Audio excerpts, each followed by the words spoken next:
menolak penambangan itu. Soalnya disitulah kami nangkap ikan.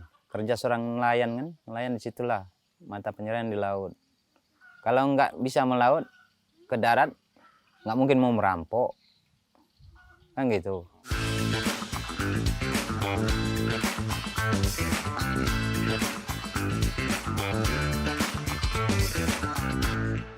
Ada apa hari ini? Ada izin ekspor pasir laut yang dibuka kembali oleh Presiden Jokowi setelah 20 tahun dilarang. Izin ini dibuka melalui PP yang diresmikan pada tahun ini. Direktur Eksekutif Pusat Kajian Maritim untuk Kemanusiaan, Abdul Halim menilai penerbitan ini merupakan upaya pemerintah untuk menggenjot pendapatan penerimaan negara bukan pajak.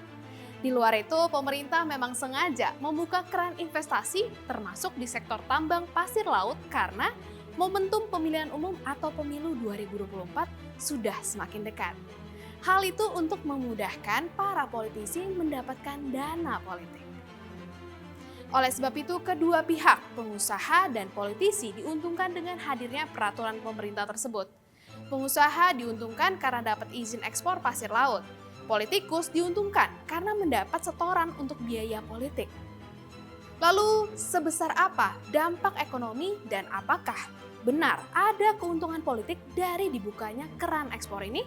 Barangkali dalam jangka pendek memang ada potensi keuntungan ekonomi buat penerimaan negara, PNBP maupun pendapatan bagi daerah.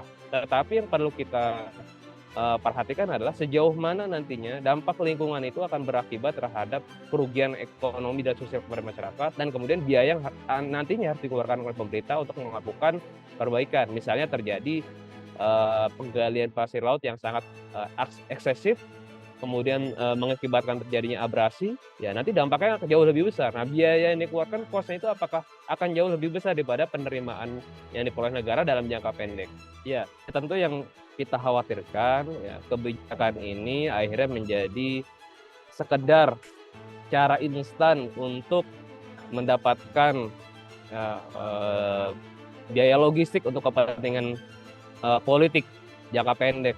Siapa yang bisa menjamin ini ada kong kali kong atau ada lobby-lobby tertentu untuk mendapatkan perizinan-perizinan tadi yang sifatnya ilegal. Sebelum diterbitkan kembali, izin pengelolaan dan ekspor pasir laut ini sempat dilarang selama 20 tahun. Apa ya sebab pelarangan tersebut? Pemerintah pernah menghentikan ekspor pasir laut pada tahun 2002. Alasan pelarangan ekspor untuk mencegah kerusakan lingkungan yang mengakibatkan tenggelamnya pulau-pulau kecil. Sebab saat itu sejumlah pulau kecil di sekitar daerah terluar dari batas wilayah Indonesia, yakni di Kepulauan Riau, tenggelam akibat penambangan pasir. Misalnya untuk proyek reklamasi di Singapura. Dikhawatirkan ini akan mempengaruhi batas wilayah antara kedua negara. Penerbitan izin tambang, aktivitasnya, lalu potensi kembali beraktivitas itu mengancam kondisi nelayan gitu ya, bagaimanapun gitu ya. Ketika wilayah tangkap nelayan diganggu aktivitas tambang, itu ikan-ikannya pasti pindah ke radius yang lebih luas gitu. Maka dia akan berpotensi mengakibatkan satu konflik dengan pengusaha yang menggunakan alat tangkap lebih canggih dan lebih besar gitu ya. Yang kedua, itu nelayannya bakal nggak berdaya dengan sumber daya yang ada dengan dia untuk melakukan aktivitas tangkap. Apakah kebijakan dibukanya kembali izin ekspor pasir laut ini sudah tepat? Kita melihat tidak ada urgensinya sama sekali ya pemerintah untuk membuka keran ekspor pasir laut ini ya, karena untuk hal penanganan sedimentasi ini tentu yang harus dilihat adalah bukan di hilir, bukan hasil kerusakan lingkungan yang timbul akibat aktivitas ekonomi. Jadi pemerintah fokusnya di hulu, menyelesaikan sumber masalahnya, gitu. Bukan berangkat di hilir, ya mengambil jalan instan, melakukan pengerukan pasir laut tadi yang tidak bisa kita kontrol juga, mana pasir yang hasil sedimentasi, mana yang pasir murni yang memang bukan hasil sedimentasi. Ada kepentingan bisnis dan politik. Biasanya yang paling dirugikan adalah alam dan masyarakat lokal.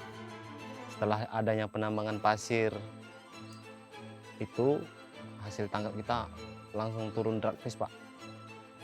Istilahnya biasanya kita pergi sehari-hari dapat yang kayak tadi atau 10 atau 12 kilo. Sekarang mencari 1 kilo atau 2 kilo itu udah sulit sekali, Pak.